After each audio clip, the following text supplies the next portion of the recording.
وهي وجود غيابات العديد والعديد من اللاعبين من صن داونز. خليني اقول لك الغيابات بتاعت صن داونز امام النادي الاهلي.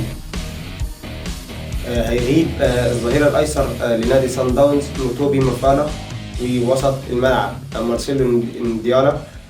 وبيعاني 7 لاعبين من الإصابة، وهم الناميبي بيتر تشالويلي، ولوكاس ريبيرتو كوستا، وتابيلو مورينا، وباسوسي أوباس، وسيموفوبي، وأبو بكر نصير، وسياندا نيانجا. كل دول لعيبة على فكرة مهمة جدا جدا جدا، ولعيبة درجة أولى في الفريق، ولعيبة أساسية، ولعيبة بتقود الفريق. فيهم أيضا الكابتن اللي هو الظهير الأيسر موتوبي مفالا.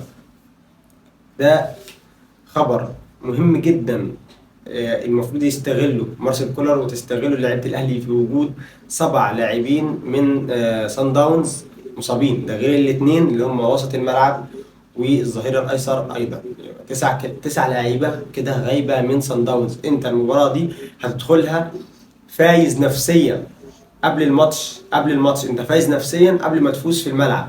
نفسيا انت متفوق، نفسيا انت اعلى منه في الملعب.